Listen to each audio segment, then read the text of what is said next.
¿Qué tal amigos? ¿Cómo están? Mi nombre es Stephanie García. Bienvenidos a una entrevista más. Hoy vamos a hablar del trastorno obsesivo compulsivo, también conocido como el TOC. Y para ello me encuentro con un excelente psiquiatra, el doctor Enrique Alberto Avilés, experto en diversos temas como tratamientos psicofármacos, ansiedad, depresión, entre otros. ¿Cómo se encuentra, doctor? Muy bien, muchas gracias, Stephanie. De antemano, muchísimas gracias por este tiempo que me está permitiendo. Dígame, ¿qué es el TOC? Bueno, el TOC forma parte de los trastornos emocionales que vemos mucho en psiquiatría y en psicología, que consiste en una alteración de origen bioquímico que se traduce en manifestaciones tanto en el pensamiento como en las conductas relacionadas con esos pensamientos. Se llama obsesión a un pensamiento repetitivo. Que puede ser difícil de controlar y que puede no tener una justificación. Un ejemplo de ello es la preocupación por contaminarse con objetos aparentemente sucios, que hace que la gente, por ejemplo, se lave constantemente las manos. Pero el lavado de manos, que es la conducta relacionada con el pensamiento obsesivo, se le llama compulsión. Por eso al trastorno se le llama obsesivo compulsivo, porque el pensamiento repetitivo y sin objeto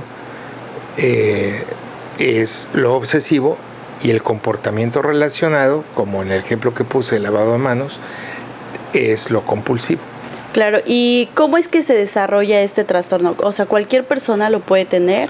Sí, cualquiera de nosotros lo puede tener, se puede presentar desde la infancia. Lo común es que aparezca en la adolescencia tardía o en la juventud temprana, alrededor de los 20 años. La tasa que se presenta en la población abierta es de aproximadamente 3%, y en la población general significa que es 3 veces más frecuente que la esquizofrenia, por ejemplo, que es de aproximadamente un 1% de la población. Y aunque es más frecuente en las mujeres, en la etapa juvenil puede ser más aparente en los varones. Ok, ¿y existe alguna clasificación dentro del trastorno? Usted me comentaba hace un momento que, por decir, estas personas que se lavan las manos muy frecuentemente. No propiamente una clasificación, pero hay muchos tipos dependiendo de la sintomatología, ¿no? Hay gente que su obsesión consiste en ir caminando por la calle sin pisar las rayas de la banqueta de donde se une un bloque de cemento con el otro, o en pisos como este, no pisar las rayas o pisar sobre las rayas. Hay gente que su pensamiento obsesivo está relacionado con dejar bien cerrada la puerta o las ventanas de la casa, y a veces han salido y empieza a surgir ese pensamiento, que la característica es que el pensamiento genera mucha ansiedad, que solo desaparece si uno realiza la conducta que lo elimina. O sea, si yo salgo de mi casa y de repente empiezo a dudar si cerré o no cerré la puerta, no voy a estar tranquilo hasta que regrese y corrobore que la cerré. Pero puede ser que me vuelva a ir y vuelva a surgir la misma idea, ¿no? Okay. O sea, no hay una clasificación, pero se diferencian dependiendo de cuál es el síntoma central, ¿no? La limpieza, el orden son los más comunes.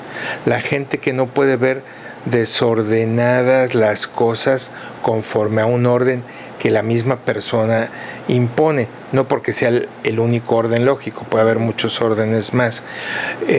Yo tenía como paciente a un chiquito que le molestaba mucho que la señora que les ayudaba a la limpieza en la casa le limpiara el cuarto, porque él tenía un mueble con unos cochecitos puestos en un orden particular, y la señora pues no se fijaba bien en el orden, llegaba, limpiaba y le ponía los cochecitos en otro orden, y esto enfurecía al niño, ¿no? Porque para que él esté tranquilo necesita que ese orden se mantenga. Entonces, ¿nos puede repetir cuáles son los síntomas de este trastorno? Son 2 síntomas centrales que se pueden manifestar de diferentes formas.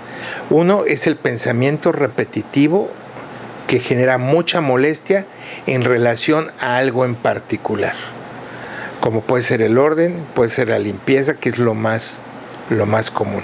Hay manifestaciones también que tienen que ver con experiencias sexuales, que tienen que ver con situaciones que por lo regular a la mayor parte de la gente no nos generan incomodidad ni ansiedad, pero lo más común está relacionado con el orden y la limpieza. Hay dos películas excelentes que son extraordinarios ejemplos porque además están muy bien actuadas. Una es Mejor Imposible, con Jack Nicholson, que además es un extraordinario actor representando papeles psiquiátricos. En esa película él hace un papel de un paciente obsesivo compulsivo que necesita que todo esté en orden.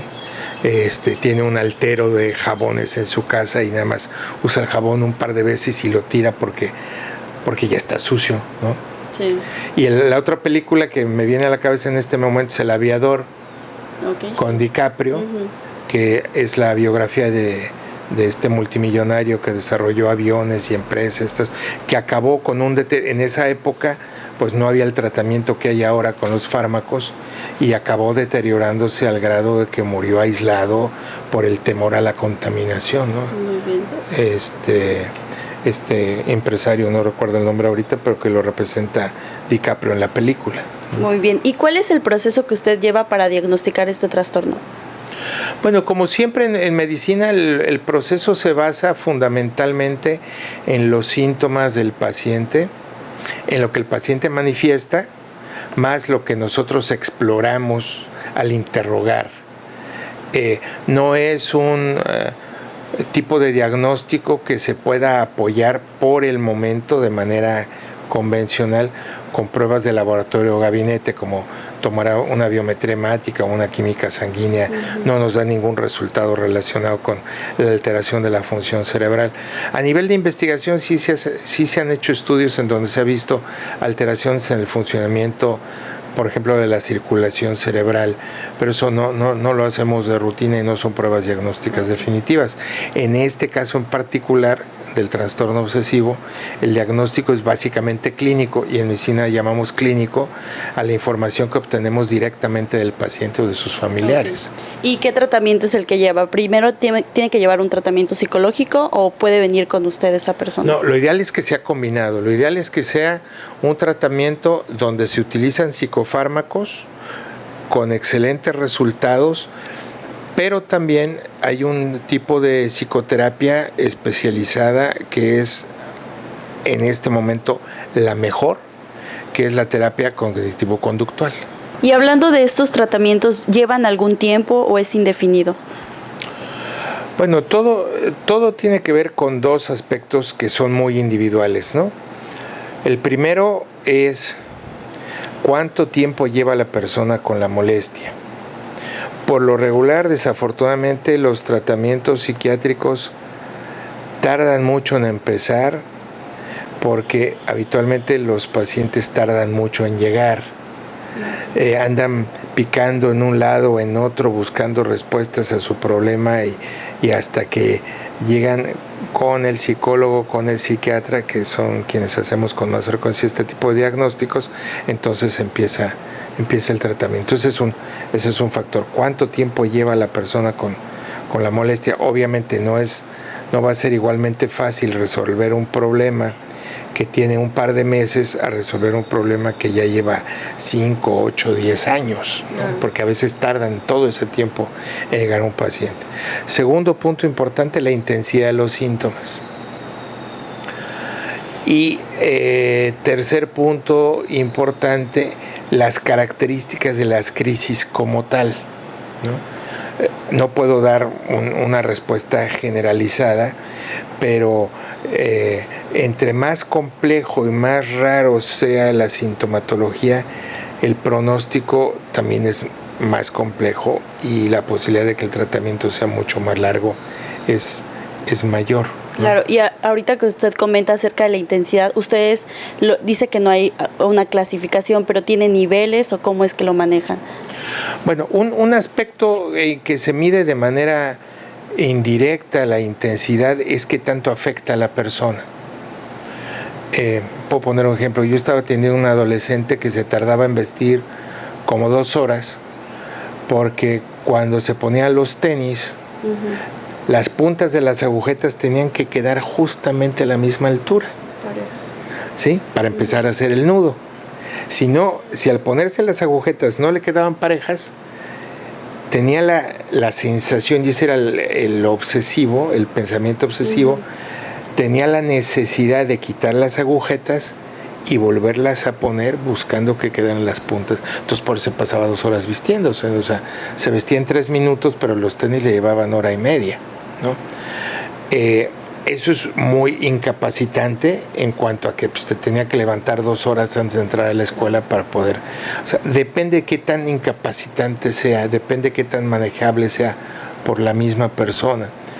Tuve otro caso de una paciente que sintió que trajo, por haber estado con su mamá en un hospital en la Ciudad de México, sentía que su maleta estaba contaminada por bichos del hospital.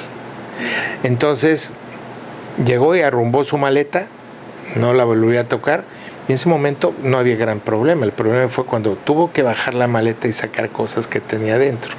Claro. O sea, la incapacidad puede ser muy categórica o puede variar, ¿no? O sea, y dependiendo de eso también es la duración del tratamiento. Y por decir, para estos pacientes, ¿qué es lo que usted de medicamentos les recomienda?